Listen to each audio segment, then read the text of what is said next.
Eu tinha 60 anos quando descobri que meu irmão mais novo, o Marcelo, aquele que eu criará praticamente como filho depois que nossos pais morreram, tinha passado os últimos 5 anos da minha vida me traindo das formas mais vis que vocês podem imaginar. E olha, eu não uso essa palavra à toa. Vil, baixo, rasteiro. É exatamente isso que ele foi. Tudo começou numa terça-feira de manhã. Eu estava no escritório da empresa que eu e o Marcelo tocávamos juntos há mais de 30 anos. Uma empresa de importação que nosso pai tinha começado nos anos 70 e que a gente transformou numa coisa próspera, sólida. Ou pelo menos era isso que eu achava. Naquela manhã, o computador do Marcelo tinha travado. Ele tinha saído para resolver umas coisas e me pediu para usar o meu se precisasse checar uns e-mails urgentes de fornecedores. Só que o idiota esqueceu que tinha deixado a conta dele logada no meu computador desde a semana anterior, quando o dele estava em manutenção. Quando abri o navegador, lá estava a caixa de entrada dele. E o primeiro e-mail que vi tinha um assunto que fez meu estômago embrulhar.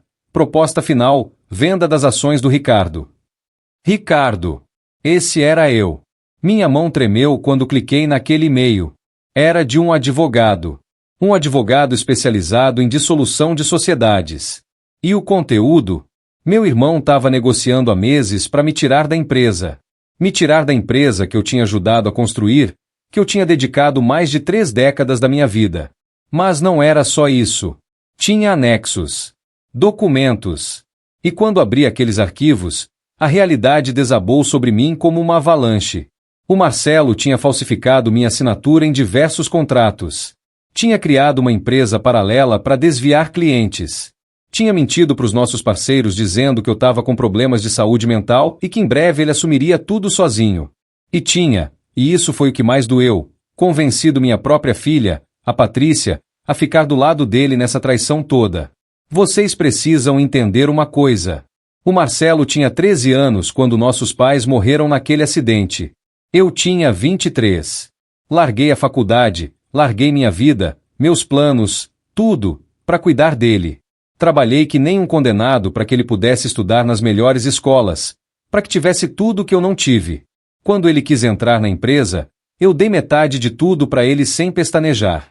Metade da empresa que eu tinha feito crescer enquanto ele ainda brincava de carrinho.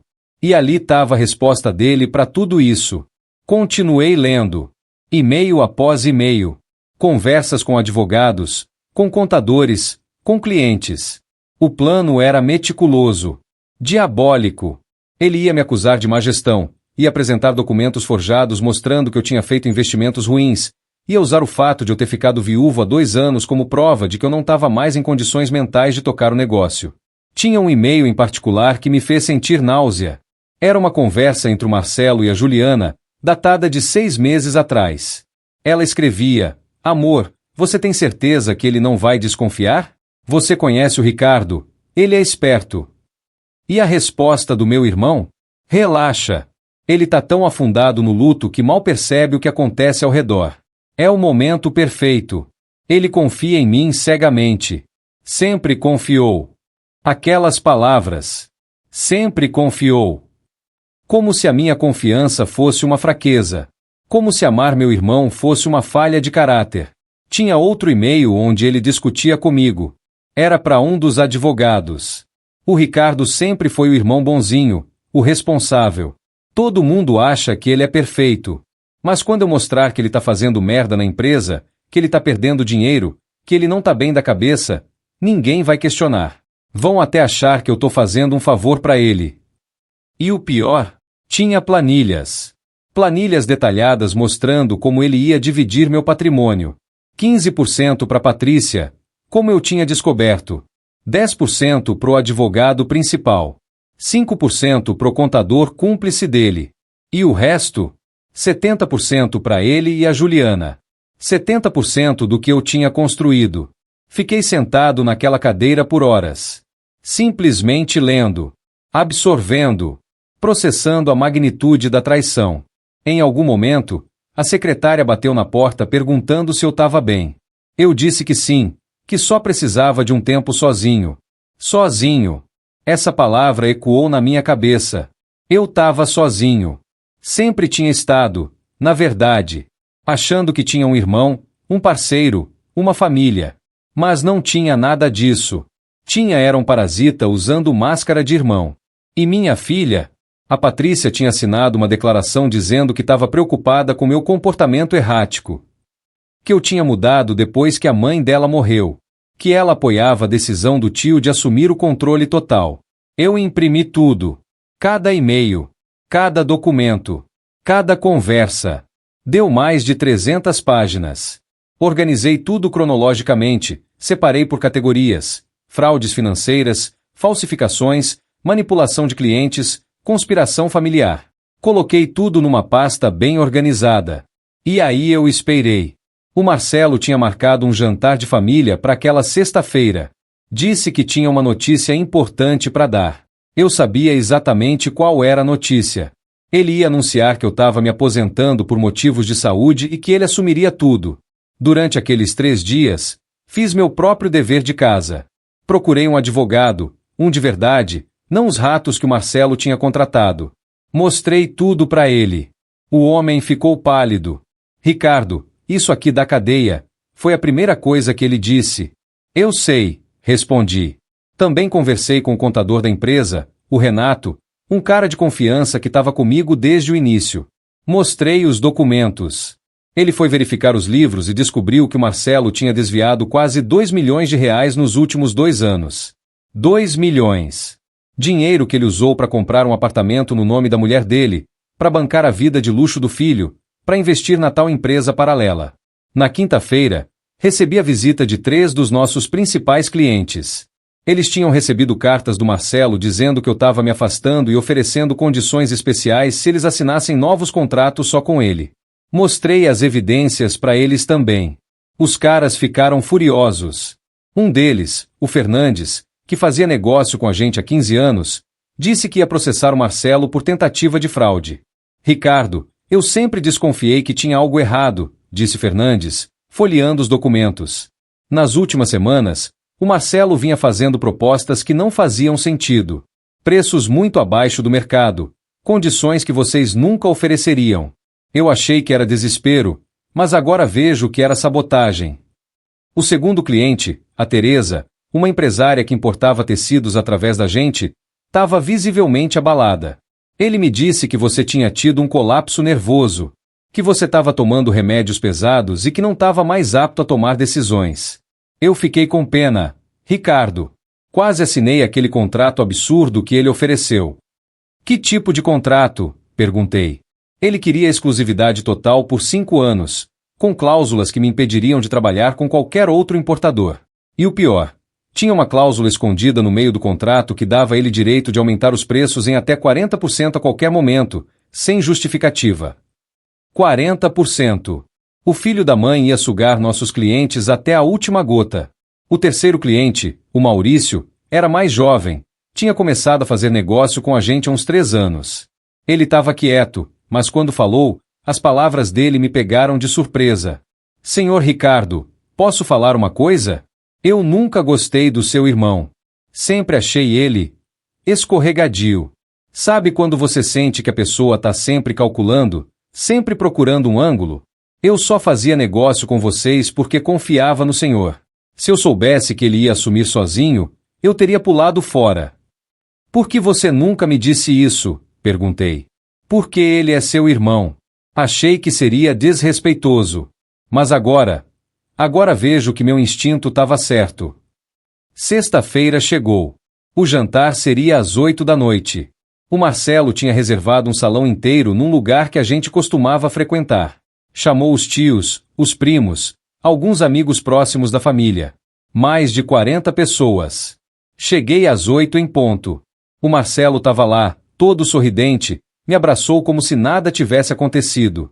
A Patrícia evitou o meu olhar. A esposa dele, a Juliana, me deu um beijinho falso na bochecha. Que bom você ter vindo, mano, disse Marcelo, colocando a mão no meu ombro. Hoje é um dia muito importante. Pode ter certeza que é, respondi, sorrindo de volta. Sentamos todos para jantar. Comida cara, vinho importado, tudo pago com o dinheiro da empresa. Com o meu dinheiro, mais precisamente. O Marcelo estava radiante. Ele não parava de fazer brinde, de contar histórias da nossa infância, de falar como éramos unidos. Cada história que ele contava era como uma facada. Ele falava de quando eu o ensinei a andar de bicicleta, de quando eu fui na formatura dele da faculdade, a faculdade que eu paguei, de quando eu dei para ele a primeira participação na empresa. Meu irmão sempre foi meu herói, ele disse, levantando a taça mais uma vez. As pessoas sorriram, algumas limparam lágrimas. Quando nossos pais morreram, ele tinha só 23 anos. Podia ter me colocado num orfanato. Podia ter tocado a vida dele. Mas não. Ele abriu mão de tudo para me criar, para me dar uma família.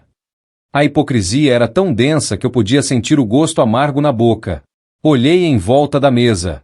Via meus tios, meus primos, amigos de décadas. Todos eles olhando para o Marcelo com admiração, olhando para mim com carinho, achando que aquilo era um jantar de celebração da nossa fraternidade. Nenhum deles fazia ideia do que estava prestes a acontecer. A Juliana também estava performando bem. Ela segurava a mão do Marcelo, olhava para ele com aqueles olhos de adoração falsa. De vez em quando, ela olhava para mim e sorria, como se dissesse: olha como eu cuido bem do seu irmãozinho. Eu sorria de volta. E esperava. A Patrícia estava numa ponta da mesa, longe de mim. Ela mal tocou na comida. Várias vezes eu a peguei me olhando, mas ela desviava o olhar rapidamente. Ela sabia. No fundo, ela sabia que tinha feito algo terrível. Mas estava tarde demais para voltar atrás agora. Ela tinha feito a escolha dela. Durante a entrada, a tia Clarice veio falar comigo. Ela era a irmã mais nova da minha mãe, sempre tinha sido próxima da gente. Ricardo, você tá bem? Você parece tenso. Tô ótimo, tia. Só um pouco cansado. É o trabalho, né? Você trabalha demais. Sempre trabalhou. Desde menino. Às vezes eu acho que você devia desacelerar mesmo, aproveitar mais a vida. É, respondi. Talvez você tenha razão. Ela apertou minha mão. O Marcelo me disse que tem uma surpresa para você hoje. Alguma coisa sobre a empresa. Você sabe do que se trata? Sei sim, tia. Sei exatamente do que se trata. Ela sorriu, sem entender o tom na minha voz. Que bom. Vocês dois sempre foram tão unidos. É bonito de ver. Unidos. A palavra ecoou na minha cabeça enquanto ela voltava para o lugar dela. A família é tudo, ele disse num determinado momento, erguendo a taça. Não existe nada mais importante que a lealdade entre irmãos. Eu quase engasguei com o vinho. Depois da sobremesa, o Marcelo se levantou e pediu a atenção de todos. O salão ficou em silêncio. Ele limpou a garganta, assumiu aquela pose de quem vai fazer um discurso importante. Família, amigos, obrigado por estarem aqui hoje. Eu chamei vocês para compartilhar uma notícia que é ao mesmo tempo triste e necessária. Como vocês sabem, meu irmão Ricardo tem sido meu parceiro, meu mentor, praticamente um pai para mim desde que nossos pais se foram. Ele fez uma pausa dramática. Alguns já estavam com os olhos marejados, achando que eu estava doente ou sei lá o quê. Mas infelizmente, nos últimos anos, especialmente depois da morte da nossa querida cunhada, o Ricardo não tem mais sido o mesmo. Ele tem tomado decisões questionáveis na empresa, tem se mostrado confuso. E isso me parte o coração, mas como irmão e como sócio, eu preciso assumir a responsabilidade e... Posso interromper? Perguntei, me levantando calmamente. O Marcelo piscou, desconcertado. Ah! Ricardo, eu tava no meio de... Eu sei exatamente no meio do que você tava, disse, pegando a pasta grossa que eu tinha deixado embaixo da cadeira. Mas antes de você continuar com essa historinha comovente, eu acho que todo mundo aqui merece ver uns documentos. Coloquei a pasta sobre a mesa principal. Abri ela com calma e comecei a distribuir cópias dos e-mails para todo mundo que estava por perto. O que você tá fazendo? A voz do Marcelo saiu esganiçada. Tô compartilhando a verdade. Mano. Afinal, família é tudo, né? E lealdade entre irmãos é sagrada. As pessoas começaram a ler. Via as expressões mudando. Choque. Nojo. Raiva. Pessoal, na página 3 vocês vão encontrar os e-mails onde meu querido irmão Leal combina com o advogado dele como falsificar minha assinatura. Na página 7 tem a conversa onde ele explica como vai me declarar incapaz mentalmente. E na 15, a 15 é a minha favorita. É onde ele calcula quanto vai lucrar quando me tirar da empresa e ficar com tudo. Isso é mentira, o Marcelo gritou. Ele invadiu minha privacidade, isso é ilegal. Ilegal é falsificar assinatura, meu irmão. Ilegal é desviar 2 milhões de reais da empresa. Ilegal é fraude, conspiração e calúnia. Peguei mais um conjunto de papéis. E aqui, querida família, temos a declaração da minha filha, a Patrícia, dizendo que ela concorda que eu tô biruta.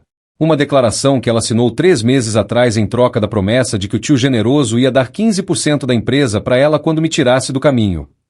A Patrícia ficou branca. Ela tentou falar, mas nenhum som saiu. Pai, eu... Não, cortei. Você não tem nada para dizer agora que preste.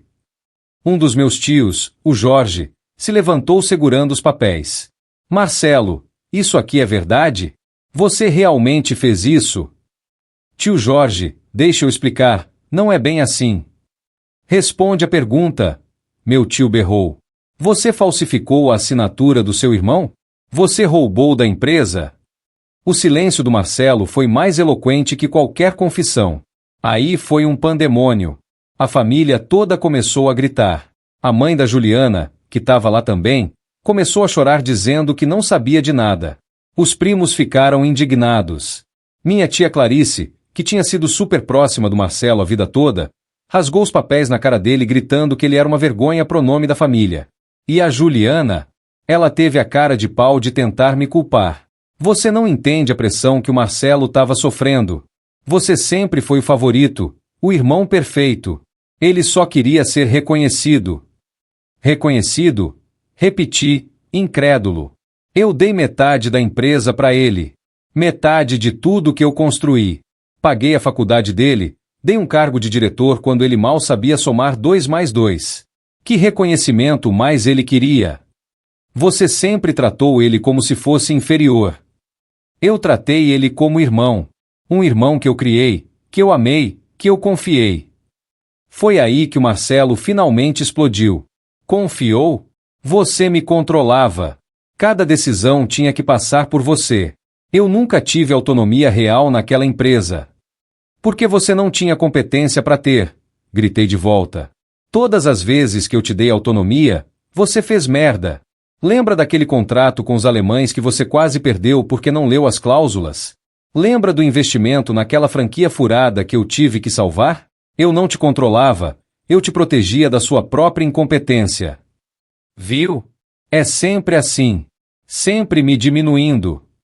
Eu nunca te diminuí. Eu te sustentei. Quando você quis aquela casa cara que não podia pagar, quem deu o dinheiro?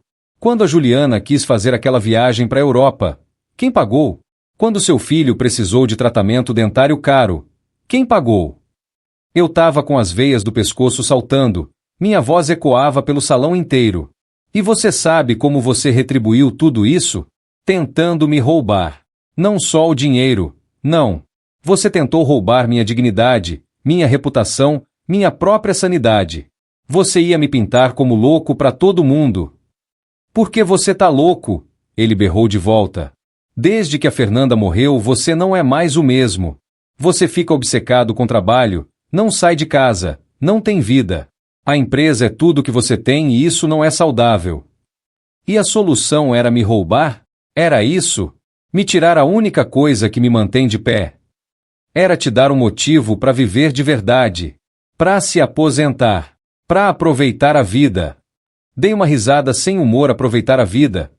Igual você aproveitou aqueles 2 milhões que desviou? Esses 2 milhões vão te ajudar a aproveitar a vida na cadeia, Marcelo. Ele ficou lívido. Você não vai me denunciar. Não vou. Eu sou seu irmão. Você era meu irmão. Essa criatura que eu vejo na minha frente, eu não conheço. O advogado dele tentou intervir. Apareceu do nada, um sujeito magrelo de terno caro. Senhor Ricardo, vamos com calma. Talvez possamos resolver isso de forma amigável, sem envolver as autoridades. Tenho certeza que há um mal-entendido aqui. Mal entendido é o cacete, respondi. Você mesmo redigiu os documentos falsos. Você mesmo orientou meu irmão sobre como me ferrar. Tem cópia dos seus e-mails também aqui. Doutor, o Conselho de Ética da Ordem vai adorar ler. O sujeito ficou roxo e saiu rápido do salão. Olhei pro Marcelo. Ele estava destruído. Não pela culpa, percebi. Mas porque o plano tinha falhado. Você sabe qual foi seu erro? Perguntei, minha voz baixa agora, perigosa. Não foi me trair. Não foi tentar me roubar. Seu erro foi subestimar a burrice da sua própria arrogância. Você ficou tão convencido que eu era um velho ultrapassado, tão certo que eu nunca desconfiaria, que ficou descuidado. Deixou o e-mail aberto. Que amador. Ricardo, por favor. Ele começou, e pela primeira vez vi lágrimas nos olhos dele. Mas eram lágrimas de desespero, não de arrependimento. Por favor, o quê? Por favor, não conte para a polícia. Por favor, não destrua sua vida igual você tentou destruir a minha. Por favor, lembra de tudo que passamos juntos. Eu sou seu irmão. Somos só nós dois no mundo. Não, corrigi. Nós éramos só nós dois. Mas você escolheu acabar com isso quando decidiu que dinheiro valia mais que família. Peguei meu celular e liguei. Oi, doutor Henrique? Pode vir. Tá tudo documentado aqui. 10 minutos depois, meu advogado chegou com 2 investigadores particulares que ele tinha contratado. Eles recolheram todos os documentos, tiraram fotos de tudo, gravaram depoimentos de alguns convidados que tinham visto Marcelo admitir coisas durante a discussão. A Patrícia tentou se aproximar de mim antes de eu sair. Pai, eu sinto muito. Eu não sabia que ia chegar nesse ponto. O tio Marcelo disse que era só para te ajudar a se aposentar, que você ia ficar feliz sem a pressão da empresa. Olhei para ela, minha única filha, que eu tinha criado sozinho depois que a mãe dela morreu de câncer 2 anos atrás, e não senti nada. Nenhum amor. Nenhuma raiva. Só um vazio imenso. Patrícia, você assinou um documento declarando que seu pai estava mentalmente incapaz. Você conspirou para me tirar da empresa que sustentou você a vida inteira. E fez isso por 15%. 15%. Você vendeu seu pai por 15%. Não foi assim. Foi exatamente assim. E sabe o que é pior? Se você tivesse chegado para mim e pedido, eu teria dado 20, 30, qualquer coisa. Porque você é minha filha e eu te amo. Amava. Mas você preferiu conspirar nas minhas costas. Igual seu tio. Eu tava confusa. Acabei de me divorciar, tô sem dinheiro. O tio Marcelo disse que... O tio Marcelo prometeu. Você tem 32 anos, Patrícia. Quando vai assumir responsabilidade pelas suas próprias escolhas? Saí sem olhar para trás. Deixei eles todos lá naquele salão, no meio daquela confusão, com as mesas cheias de comida, cara que ninguém ia mais comer e os papéis espalhados por todos os lados como confete depois de uma festa. Nos dias seguintes, a coisa foi se desenrolando que nem aqueles filmes que você assiste e pensa isso não aconteceria na vida real. Mas aconteceu. Meu advogado entrou com uma ação de dissolução fraudulenta de sociedade. O contador apresentou todas as evidências do desvio de dinheiro. A polícia abriu investigação. Os clientes começaram a cancelar contratos com Marcelo e renovar diretamente comigo. A Juliana me procurou. Apareceu no meu escritório numa manhã chuvosa, com olheiras enormes, implorando. Ricardo, pelo amor de Deus. O Marcelo vai preso. Isso vai destruir nossa família. Meu filho vai ficar sem pai. Seu filho, respondi sem levantar os olhos dos papéis que eu estava assinando, vai aprender que ações têm consequências. Melhor aprender isso agora do que quando for tarde demais. Você é cruel. Eu sou justo. Há uma diferença. Eu te imploro. Retire as queixas. Nós devolvemos o dinheiro, o Marcelo sai da empresa, mas não leva isso adiante. Por favor. Olhei para ela finalmente. Juliana, sabe qual foi a parte que mais doeu de tudo isso? Não foi a traição do Marcelo. Foi descobrir que você sabia. Tinha e-mails seus também. Você sabia de tudo desde o começo e não só apoiou, como ajudou a planejar. Ela abriu a boca, mas eu continuei. Você me chamava de cunhado. Sentava na minha mesa todo domingo. Brincava com suas crianças nos meus joelhos. E o tempo todo, você estava planejando me ferrar. Eu fiz pelo meu marido. Você fez pela ganância. Não tenta romantizar isso. Ela saiu chorando. Não senti pena. Uma semana depois, o Marcelo apareceu. Sozinho dessa vez. Ele tinha emagrecido, tava com barba por fazer, olhos fundos. Eu vim devolver, disse ele, jogando um envelope na minha mesa. Abri.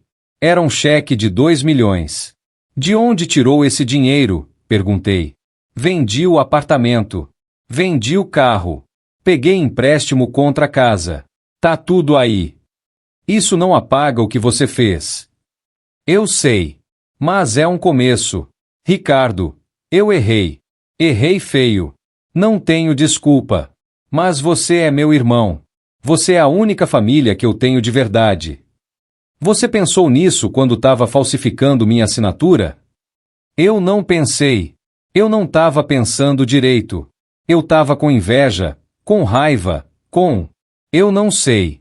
A Juliana ficava no meu ouvido dizendo que você me tratava como subordinado, que eu merecia mais, que eu era capaz de tocar tudo sozinho. E você acreditou nela ao invés de acreditar em mim. Sim. E foi o maior erro da minha vida. Ele se sentou na cadeira em frente à minha mesa sem ser convidado, enterrou o rosto nas mãos. Eu estraguei tudo. A família me odeia. A Juliana quer o divórcio. Vou perder a casa. Provavelmente vou preso. E pior de tudo é que eu perdi você. Você não me perdeu, Marcelo. Você me jogou fora. Eu sei. Ficamos em silêncio por um longo tempo. Eu olhando para ele olhando pro chão. O que você quer de mim? Perguntei finalmente. Perdão. Uma segunda chance. A possibilidade de consertar isso. Consertar? Marcelo, você tramou contra mim por anos. Anos. Isso não foi um erro de julgamento no momento de fraqueza. Foi premeditado, calculado, cruel. Eu sei. Você envolveu minha filha nisso. Minha filha. Você a convenceu a trair o próprio pai. Eu sei. E eu nunca vou me perdoar por isso. Mas quer que eu te perdoe? Eu sei que não mereço, mas tô pedindo mesmo assim. Levantei, fui até a janela. Lá embaixo, a cidade fervilhava. Pessoas indo e vindo, cada uma com seus problemas, suas tragédias, suas traições. Você lembra quando o pai morreu? Perguntei sem olhar para ele. Lembro. Você lembra o que eu prometi para ele no hospital, antes dele ir? Ouvi o Marcelo engolir seco. Você prometeu que ia cuidar de mim. Isso. Prometi que você nunca ia passar necessidade, nunca ia estar sozinho, nunca ia precisar de nada. E eu cumpri. Cada centavo que ganhei, metade era sua. Cada decisão que tomei, pensei em como ia te afetar. Você era a minha prioridade. E eu joguei tudo fora. Sim. Mas sabe o que é engraçado? Mesmo sabendo de tudo, mesmo com todas as provas do que você fez, tem uma parte de mim que ainda quer te proteger. Porque eu te criei. Você não é só meu irmão, é quase meu filho. Me virei para olhar para ele. E é por isso que eu te odeio agora. Porque você fez eu ter que escolher entre a promessa que fiz pro nosso pai e minha própria dignidade. Ricardo. Não. Deixa eu terminar. Eu podia retirar as queixas. Podia aceitar esse cheque e fingir que nada aconteceu. Podia tentar reconstruir nossa relação. Mas se eu fizesse isso, sabe o que eu ia virar? Ia virar um idiota. Um trouxa que permite ser pisado. E pior, ia ensinar você que não há consequências reais para os seus atos. Que você sempre pode contar com o irmãozão para te salvar. Então você não vai me perdoar. Eu não disse isso. Eu disse que não vou retirar as queixas. Você vai responder pelo que fez. Se for condenado, vai cumprir a pena. É isso que tem que acontecer. E depois? Se eu sair, ainda vou ter um irmão? Suspirei. Não sei, Marcelo. Sinceramente não sei. Talvez. Daqui a muito tempo. Quando você tiver provado que mudou de verdade. Quando você tiver pagado pelo que fez e tiver se reconstruído como pessoa. Aí a gente conversa. Isso é tudo que eu posso esperar? É mais do que você merece. Ele levantou, caminhou até a porta, parou. Para que conste, eu amei você. Amo. Você foi mais pai para mim que nosso pai algum dia foi. E eu fui o pior filho que alguém podia ter. Não respondi. Ele saiu. Peguei o cheque. 2 milhões. O dinheiro que ele tinha roubado. Olhei para aqueles números e pensei em todas as vezes que eu tinha ajudado ele. Todas as vezes que tinha escolhido o bem-estar dele sobre o meu próprio. Todas as vezes que tinha aberto mão de algo para que ele pudesse ter. E ele tinha retribuído com traição. Depositei o cheque. Mas não retirei as queixas.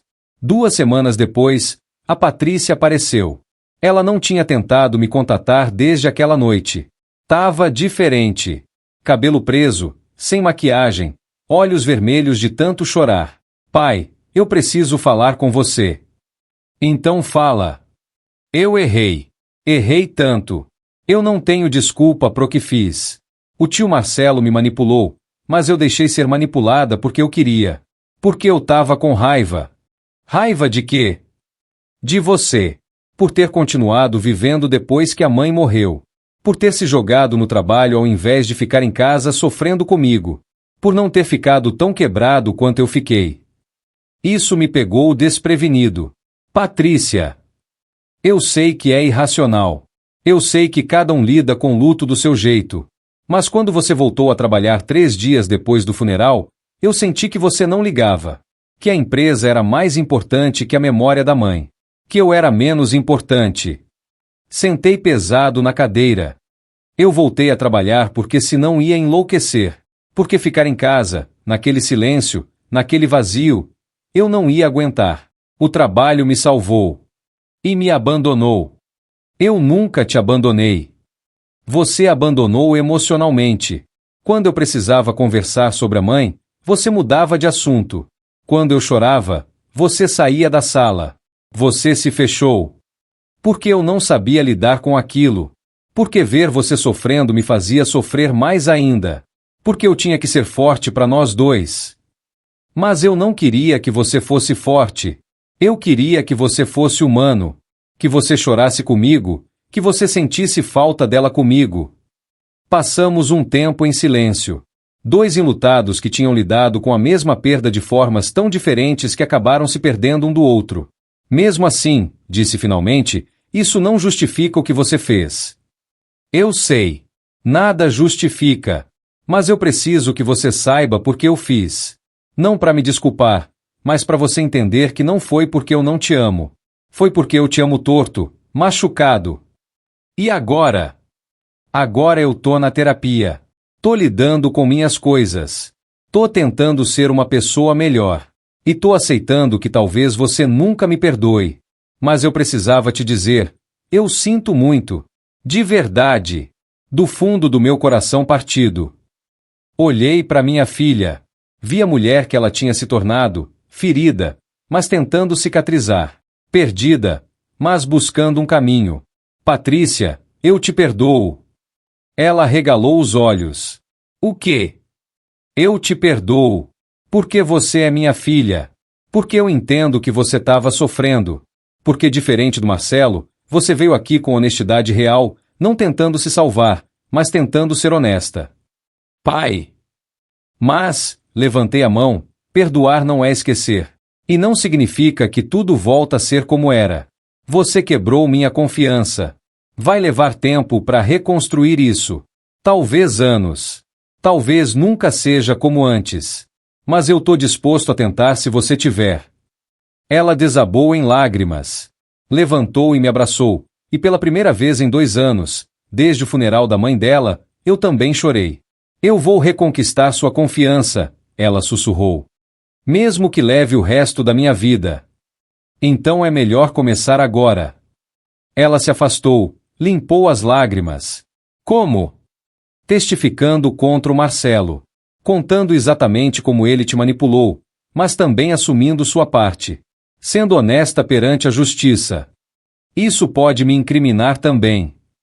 Eu sei. Mas é o certo a fazer. Ela assentiu. Tudo bem. Eu faço. E ela fez. Uma semana depois, prestou o depoimento completo. Assumiu sua parte, mas também detalhou como Marcelo tinha manipulado, como tinha usado o luto dela, a raiva dela, a vulnerabilidade dela. O julgamento do Marcelo aconteceu 3 meses depois. Eu tava lá, sentado nas primeiras fileiras, vendo meu irmão ser condenado a 4 anos de prisão por fraude, falsificação e apropriação indébita. Os 3 meses até o julgamento foram intensos. O advogado de defesa do Marcelo tentou de tudo. Primeiro, tentou alegar que eu tinha obtido as evidências de forma ilegal. O juiz rejeitou. Depois, tentou dizer que era um mal-entendido, que o Marcelo só estava tentando proteger a empresa. O promotor apresentou os e-mails onde ele claramente planejava me roubar. Rejeitado de novo. Durante o julgamento, várias testemunhas foram chamadas. O Renato, nosso contador, testemunhou sobre os desvios de dinheiro. Ele trouxe planilhas, extratos bancários, transferências suspeitas. Mostrou como Marcelo tinha criado empresas fantasmas, como tinha desviado dinheiro sistematicamente. Em minha carreira de 25 anos como contador, disse o Renato no depoimento, eu nunca vi um esquema tão elaborado e cruel. E digo cruel porque não foi feito contra um estranho. Foi feito contra o próprio irmão, o homem que criou o réu, que confiou nele completamente. Os clientes também testemunharam. O Fernandes descreveu como Marcelo tinha tentado sabotar os negócios, como tinha oferecido contratos absurdos tentando sugar eles depois que eu saísse. A Teresa chorou no depoimento, dizendo que se sentia enganada e manipulada. Mas o testemunho mais impactante foi da Patrícia. Minha filha subiu ao banco das testemunhas com as mãos tremendo. Ela tinha perdido uns 5 quilos desde aquela noite. Tava com olheiras profundas. Quando o promotor perguntou como ela tinha sido convencida a participar do esquema, ela respirou fundo e contou tudo. Meu tio Marcelo veio me procurar 3 meses após minha mãe morrer. Ela começou, a voz baixa. Eu tava destruída. Não conseguia trabalhar. Não conseguia dormir. Meu pai tinha voltado pro trabalho e eu me sentia abandonada. E o que o senhor Marcelo disse? Perguntou o promotor. Ele disse que estava preocupado comigo. Disse que meu pai não estava bem, que ele estava se afundando no trabalho porque não conseguia lidar com a dor. Disse que se alguém não intervisse, meu pai ia se matar de tanto trabalhar. E você acreditou? Sim. Porque eu queria acreditar. Porque eu estava com raiva do meu pai por não sofrer do jeito que eu achava que ele deveria sofrer. E meu tio, ele usou isso. Ele alimentou minha raiva, minha mágoa. O advogado de defesa do Marcelo tentou interromper, mas o juiz mandou ele calar a boca. Continue, senhorita Patrícia, disse o promotor. Ele disse que se eu assinasse aquela declaração, ele ia ajudar a convencer meu pai a se aposentar. Disse que ia cuidar da empresa, que ia dar 15% para mim. Disse que era pelo bem do meu pai. E eu assinei. Assinei sem ler direito, sem pensar, sem questionar. E quando você percebeu que não era pelo bem do seu pai? Quando vi os documentos que meu pai apresentou naquela noite. Quando percebi que meu tio não queria ajudar ninguém. Ele queria roubar. E tinha me usado para fazer isso. Quando a Patrícia desceu do banco, ela olhou para o Marcelo. E eu vi, pela primeira vez, ódio genuíno nos olhos dela. Não raiva. Ódio puro. O Marcelo também testemunhou. Claro. Ele tentou se fazer de vítima. Disse que eu controlava demais, que ele nunca teve autonomia real, que ele merecia mais reconhecimento. O promotor destruiu cada argumento dele com os e-mails, com as evidências, com os números. Senhor Marcelo, disse o promotor, o senhor não foi um irmão oprimido buscando libertação. O senhor foi um criminoso que planejou meticulosamente roubar e destruir o homem que sacrificou a própria vida para criá-lo. Há uma diferença. Quando o juiz bateu o martelo, o Marcelo olhou para mim. Não sei o que ele estava esperando ver. Raiva? Satisfação? Mas o que ele viu foi tristeza. Uma tristeza profunda e irremediável. Porque eu tinha ganhado. Tinha provado que eu estava certo. Tinha garantido que justiça fosse feita. Mas tinha perdido meu irmão. Nos meses seguintes, reestruturei a empresa completamente. Contratei novos diretores. Implementei sistemas de controle que impediriam qualquer desvio futuro. Recuperei a confiança dos clientes. Os negócios voltaram a prosperar. A Patrícia começou a trabalhar comigo. Começou de baixo, como assistente administrativa. Não pedi isso, foi escolha dela. Quero aprender o negócio do jeito certo, disse ela. Não quero nada de mão beijada. Quero merecer. E ela tem merecido. Tá se provando competente, dedicada, honesta. A gente janta junto uma vez por semana. Não falamos da mãe dela ainda, isso ainda é muito difícil para nós dois, mas falamos de outras coisas. Estamos reconstruindo. O Marcelo me escreve da prisão. Uma carta por mês. Eu leio todas, mas não respondo. Ainda não. Talvez um dia. Ou talvez não. Ainda não decidi. A Juliana se divorciou dele e se mudou para bem longe com o filho. Soube por terceiros que ela tá com outro cara agora. Alguém rico. Espero que ele tenha mais sorte que eu. Tem noites que eu sento aqui, no escritório vazio, e penso em tudo o que aconteceu. Penso em como confiei cegamente. Em como os sinais estavam lá, mas eu escolhi não ver. Em como o amor que senti pelo Marcelo era real, mas o dele por mim era... Eu não sei o que era. Conveniente. Interesseiro? Distorcido? Tem noites que eu sinto falta dele. Do irmão que ele era, ou que eu pensava que ele era. Do garoto de 13 anos que chorou nos meus braços quando enterramos nossos pais. Do parceiro de negócios que comemorava cada vitória comigo. Do tio que brincava com a Patrícia quando ela era criança. Mas aí eu lembro dos e-mails. Das conversas com advogados. Dos planos meticulosos para me destruir. E a falta passa. 60 anos. Vivi 60 anos nessa terra. Construí uma empresa do zero. Criei um irmão. Criei uma filha. Enterrei pais, amigos, minha esposa. E descobri que a pessoa que eu mais confiava no mundo estava pronta para me apunhalar pelas costas pelo preço certo. Isso muda você. Te faz mais cauteloso. Mais cínico. Mais, sozinho. Mas também te ensina. Te ensina que lealdade não é dada, é conquistada. Que família é mais que sangue. Que confiança, uma vez quebrada, é quase impossível de reconstruir completamente. E te ensina que às vezes, fazer a coisa certa dói. Dói pra cacete. Mas ainda assim precisa ser feito. Eu poderia ter perdoado Marcelo naquele primeiro dia. Poderia ter aceitado as desculpas, ficado com o dinheiro, seguido em frente. Muita gente me disse que eu deveria ter feito isso. É seu irmão, disseram. Família perdoa. Mas perdoar não é ser idiota. Perdoar não é permitir que pisem em você repetidamente. E família que trai não é família. É só gente com quem você compartilha DNA. O Marcelo fez uma escolha. E eu fiz a minha. Ele escolheu me trair. Eu escolhi não ser vítima.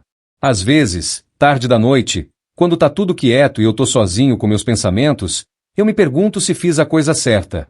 Se fui muito duro. Se deveria ter dado mais uma chance. Mas aí eu lembro daquele primeiro e-mail que li. Proposta final. Venda das ações do Ricardo. Como se eu fosse apenas um obstáculo a ser removido. Como se 3 décadas de parceria, uma vida inteira de fraternidade, não significassem nada. E aí eu sei que fiz exatamente o que tinha que fazer. Porque no final das contas, você ensina as pessoas como te tratarem. E eu ensinei para o mundo inteiro que eu não sou homem de ser passado para trás. Nem por estranhos. E muito menos pela própria família. A empresa tá sólida agora. Mais forte do que nunca, na verdade. Sem as sangrias que o Marcelo estava causando, sem os desvios, sem a incompetência disfarçada de parceria, a gente está crescendo num ritmo que eu não vi há anos. A Patrícia tá florescendo. Semana passada ela fechou um contrato grande sozinha. Veio correndo pro meu escritório, radiante, me mostrar os números. Não pedi a ela que fechasse esse contrato. Não pedi que provasse nada. Ela fez porque quis. Porque ela realmente quer fazer parte disso do jeito certo. Tô orgulhosa de mim, ela disse, e nos olhos dela eu vi algo que não vi há muito tempo. Eu vi a menina que ela era antes da tragédia. Antes do luto. Antes da manipulação do tio. Eu também tô orgulhoso de você, respondi. E era verdade. Algumas pessoas me perguntam se eu me arrependo de ter exposto tudo daquele jeito, de ter transformado um assunto de família numa questão pública, de ter levado meu próprio irmão para a cadeia. A resposta é não. Nem um pouco. Porque se eu tivesse lidado com aquilo em segredo, ele ia continuar sendo a vítima na cabeça dele. Ia continuar achando que era esperto, que quase conseguiu. Ia continuar sendo o mesmo homem que traiu o irmão. Mas expondo tudo, fazendo ele responder publicamente pelos atos, deixando toda a família ver exatamente quem ele era, isso sim mudou as coisas. Isso forçou a encarar a realidade. Isso tirou dele a possibilidade de criar narrativas alternativas na cabeça dele. Nas cartas que ele me manda, eu vejo que ele finalmente entendeu. Finalmente caiu a ficha do que ele fez, de quem ele se tornou. Ele não pede mais desculpas vazias. Ele simplesmente escreve sobre o que está aprendendo, sobre como está tentando ser melhor. Ainda não respondi nenhuma carta. Talvez responda algum dia. Ou talvez não. Isso não importa tanto. O que importa é que eu sobrevivi. Que eu não deixei a traição dele me destruir. Que eu peguei os pedaços da minha vida que ele tentou quebrar e reconstruir numa coisa ainda mais forte. E sabe o que é mais incrível? Eu tô mais feliz agora do que estava antes de descobrir tudo. Porque agora eu sei exatamente quem são as pessoas ao meu redor. Não tem mais máscaras. Não tem mais falsidade. Quem tá comigo, tá de verdade. A empresa cresce. A Patrícia e eu estamos nos reconectando. Eu até comecei a sair com uma mulher, a Silvia, uma arquiteta que conheci num evento de negócios. Nada sério ainda, mas tá sendo bom ter companhia. A vida continua. E eu também. 6 meses depois do julgamento, as coisas começaram a se estabilizar. A empresa não só se recuperou como começou a prosperar de uma forma que eu não via há anos. Sem o Marcelo desviando recursos, sem os contratos sabotados, sem a incompetência disfarçada de parceria, os números eram impressionantes. Eu promovi 3 funcionários antigos para cargos de diretoria. Gente que tinha estado comigo desde o começo. Gente que eu sabia que era leal de verdade. Implementei um sistema de auditoria interna mensal. Nunca mais eu ia permitir que alguém me roubasse debaixo do meu nariz. A Patrícia continuou trabalhando duro. Ela não pediu favores, não esperou tratamento especial. Todo domingo a gente jantava junto, geralmente na minha casa. No começo, era desconfortável. A gente não sabia bem sobre o que falar.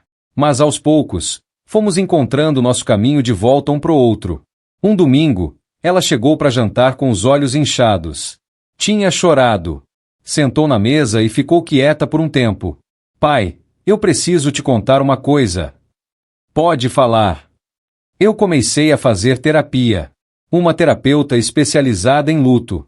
E hoje a gente falou sobre a mãe. Sobre como eu lidei com a morte dela. Ou melhor, como eu não lidei. Eu parei de comer. E eu percebi que eu nunca te dei a chance de sofrer do seu jeito. Eu esperava que você se quebrasse, que você ficasse na cama chorando, que você parasse de viver. Porque era assim que eu estava me sentindo. Mas você continuou. E eu interpretei isso como desrespeito à memória da mãe. Como se você não ligasse. Patrícia. Não, deixa eu terminar. Eu sei agora que eu estava errada. Que cada pessoa lida com luto de um jeito diferente. Que você voltou pro trabalho porque era sua forma de sobreviver, não porque você não amava a mãe. Mas naquela época eu não conseguia ver isso. E o tio Marcelo percebeu. Ele percebeu minha raiva, minha dor, e usou contra você. Contra nós. Ele sempre foi bom em manipular, eu disse. E eu deixei ser manipulada. Porque no fundo, uma parte de mim queria acreditar que você era o vilão. Porque era mais fácil ter raiva de você do que lidar com a dor de ter perdido a mãe. Ela começou a chorar. Eu me levantei, fui até ela, e a abracei. E pela primeira vez desde que a Fernanda morreu, a gente chorou junto. Chorou pela perda dela. Chorou pelos anos que perdemos brigados. Chorou por tudo. Eu sinto muito, pai, ela sussurrou. Por tudo. Por ter duvidado de você. Por ter te traído. Por ter sido tão cega. Eu também sinto muito, respondi. Por não ter percebido que você estava sofrendo tanto. Por ter me fechado no trabalho ao invés de ficar perto de você. Por não ter sido o pai que você precisava naquele momento. Você sempre foi um bom pai. Mas não fui perfeito. E tá tudo bem. Nenhum de nós é. Daquele dia em diante, nossa relação mudou. Não voltou a ser o que era antes, isso seria impossível, mas se tornou algo novo. Algo mais honesto, talvez. Mais real. Quanto a Silvia, a arquiteta que mencionei antes, bom, o que começou como um jantar casual acabou se transformando em algo mais. Ela tinha 52 anos, era divorciada há 5, tinha 2 filhos já crescidos. E tinha uma história de vida que me fez perceber que eu não era o único que tinha cicatrizes. Meu ex-marido me traiu com minha melhor amiga, ela me contou num dos nossos primeiros jantares. Durante 10 anos. 10. E eu não sabia de nada. Achava que tinha um casamento feliz, uma amiga fiel. Descobri por acaso, igual você descobriu seu irmão. Como você lidou com isso? No começo, muito mal, fiquei 2 anos me culpando, me perguntando o que eu tinha feito de errado. Mas aí percebi, eu não tinha feito nada de errado. Eles que eram pessoas ruins. E eu tinha 2 opções, deixar aquilo me destruir ou usar como combustível para reconstruir minha vida. E você escolheu reconstruir. Escolhi. Abri meu próprio escritório de arquitetura. Cortei todo o contato com ele e com ela. Reconstruí minha autoestima. E agora, 8 anos depois, eu tô melhor do que nunca. Meu escritório tá prosperando, meus filhos são adultos incríveis, e eu finalmente encontrei paz. Você não tem raiva mais? Tenho pena. Pena de gente que precisa trair para se sentir importante. Pena de pessoas que destroem relacionamentos por ganância ou tédio. Mas raiva? Não. Raiva só envenenaria a mim mesma. Conversar com a Silvia era libertador. Ela entendia. Ela tinha passado por algo semelhante. E ela tinha não só sobrevivido, mas florescido. Aos poucos, a gente foi ficando mais próximo. Nada apressado. Nada intenso. Só 2 sobreviventes encontrando conforto na companhia um do outro. O Marcelo vai sair da prisão em alguns anos. O que vai acontecer então, eu não sei. Talvez a gente consiga reconstruir alguma coisa. Talvez não. Talvez ele seja um homem mudado. Talvez não. As cartas dele chegam religiosamente. 1 por mês, sempre na primeira semana. No começo, eram cartas patéticas. Pedidos de desculpas vazios, justificativas rasas, tentativas de manipulação emocional. Pensa em tudo que passamos juntos, eu sou seu irmão, a família deveria perdoar. Eu lia todas, mas não respondia. Guardava elas numa gaveta do escritório. Mas depois de uns 6 meses, as cartas começaram a mudar. Ficaram mais honestas. Menos sobre pedir perdão e mais sobre entender o que ele tinha feito. Numa delas, escrita há uns 2 meses, ele escreveu algo que me pegou desprevenido. Ricardo, eu passei a vida inteira te invejando. Não porque você era melhor que eu, embora você fosse, mas porque você era tudo que eu sabia que eu nunca seria. Você era forte quando eu era fraco. Você era responsável quando eu era irresponsável. Você era o filho que nosso pai teria orgulho. E eu? Eu era o irmãozinho que teve sorte de ter você. Aqui na prisão, eu tive muito tempo para pensar. Muito tempo para encarar quem eu realmente sou. E a verdade é assustadora. Eu não te traí por ganância. Quer dizer, a ganância estava lá, mas não era só isso. Eu te traí porque no fundo do meu coração, eu queria provar que eu era capaz. Que eu não precisava de você. Que eu podia ser o irmão mais velho, o líder, o forte. Mas eu provei o oposto. Provei que sem você, eu não sou nada. Provei que tudo que eu tenho, ou tinha, foi porque você me deu. Provei que eu sou exatamente o que sempre tive medo de ser. Incompetente, fraco e dependente. Eu não tô te pedindo perdão. Não mereço. Só tô te dizendo que eu entendo agora. Entendo o que eu fiz. Entendo o que eu perdi. E entendo que mesmo se você me perdoar algum dia, eu nunca vou perdoar a mim mesmo. Essa carta, eu li ela várias vezes. Porque pela primeira vez, eu senti que estava falando com Marcelo de verdade. Não com as máscaras, não com as manipulações. Com o homem que ele era por baixo de tudo isso. Ainda não respondi. Mas guardei essa carta separada das outras. Talvez um dia eu responda. Ou talvez não. O tempo vai dizer. O que eu aprendi nesses últimos meses é que perdoar não é esquecer. E não é voltar a confiar. Perdoar é simplesmente deixar de carregar o peso da raiva. É entender que a pessoa fez uma escolha ruim, que ela vai ter que viver com as consequências, mas que isso não precisa mais me consumir. Eu ainda não cheguei lá. Talvez nunca chegue. Mas tô caminhando nessa direção. Uma coisa que mudou drasticamente foi minha relação com a família estendida. Os tios, os primos, os amigos antigos. Depois daquela noite no jantar, depois do julgamento, as pessoas se dividiram. Alguns ficaram do meu lado. Outros acharam que eu fui cruel demais com Marcelo. A tia Clarice, que sempre foi próxima, cortou relação comigo. Disse que família não faz isso com família. Que eu deveria ter resolvido isso em particular. Que eu humilhei o Marcelo publicamente de propósito. Tia, eu disse a ela na última vez que conversamos, ele planejou me destruir publicamente. Ia me declarar mentalmente incapaz na frente de todo mundo. Ia me tirar da empresa que eu construí. Ia me humilhar de formas que você nem imagina. Eu só expus a verdade. Mas você é o irmão mais velho. Você deveria ser o mais maduro. Ser maduro não é ser idiota. Ser maduro é saber quando se defender. Ela não quis ouvir. E tudo bem. Eu aprendi que nem todo mundo vai entender.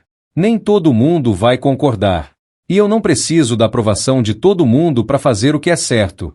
Outros familiares, porém, me surpreenderam. O tio Jorge, que sempre foi meio distante, se tornou um aliado. Ele vinha me visitar no escritório uma vez por mês, tomávamos café, conversávamos sobre negócios e vida. Ricardo, ele me disse numa dessas visitas, quando eu vi aqueles documentos naquela noite, eu fiquei doente. Literalmente doente. Porque eu pensei, quantas vezes eu fui injusto com você? Quantas vezes eu achei que você estava sendo controlador com Marcelo, quando na verdade você só estava protegendo ele da própria incompetência dele? Você nunca foi injusto comigo, tio. Fui sim.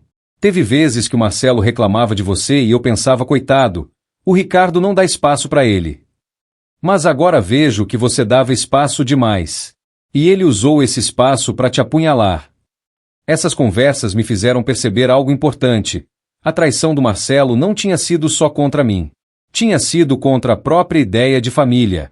Contra a confiança que todos nós temos que ter uns nos outros para funcionar como unidade. E isso afetou todo mundo. Não só a mim. Mas uma coisa eu sei com certeza. Nunca mais vou ser aquele homem que confiava cegamente.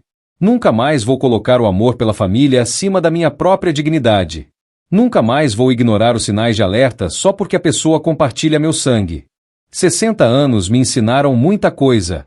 Mas essa lição, que lealdade é uma via de mão dupla, que confiança precisa ser merecida, que família que trai não merece blind loyalty, essa lição custou caro. Custou um irmão. Quase custou uma filha. Quase custou minha empresa. Mas no fim, me salvou. Me salvou de ser um velho ingênuo que teria sido roubado e descartado. Me salvou de viver numa mentira. Me salvou de morrer sem nunca saber quem realmente se importava comigo. E por isso, por mais doloroso que tenha sido, eu não mudaria nada. Porque agora eu sei. Sei quem eu sou. Sei do que sou capaz. Sei que posso sobreviver até a traição mais profunda. E isso, essa certeza, essa força, ninguém pode me tirar. Nem mesmo meu irmão. Especialmente não meu irmão. Hoje, quando olho para trás, vejo um homem que foi ingênuo. Mas não vejo uma vítima. Vejo um sobrevivente. Um lutador. Alguém que recusou a ser destruído. E quando olho para frente, vejo possibilidades. Vejo a empresa crescendo ainda mais. Vejo a Patrícia assumindo mais responsabilidades, talvez até se tornando minha sucessora algum dia. Vejo a chance de construir algo novo com a Sílvia. Vejo uma vida que é minha de verdade, não construída em cima de mentiras e falsas lealdades. Aos 60 anos, descobri que nunca é tarde para recomeçar. Nunca é tarde para se defender. Nunca é tarde para exigir respeito. E nunca, Nunca é tarde para deixar para trás quem te trai. Mesmo que seja seu irmão. Mesmo que doa. Mesmo que o mundo inteiro diga que você deveria perdoar e esquecer. Porque no fim, você tem que olhar no espelho e viver com as escolhas que fez. E eu posso olhar no espelho agora e ver um homem de cabeça erguida. Um homem que defendeu sua dignidade. Um homem que recusou a ser passado para trás. E isso vale mais que qualquer relacionamento falso que eu poderia ter mantido. O Marcelo fez a cama dele. Agora ele que se deite nela. E eu vou continuar vivendo. Continuar construindo. Continuar sendo fiel aos meus princípios. Porque no final, isso é tudo que a gente tem. Nossos princípios. Nossa dignidade. Nosso próprio respeito. E eu nunca mais vou abrir mão disso. Por ninguém. Nem mesmo por família. Especialmente não por família.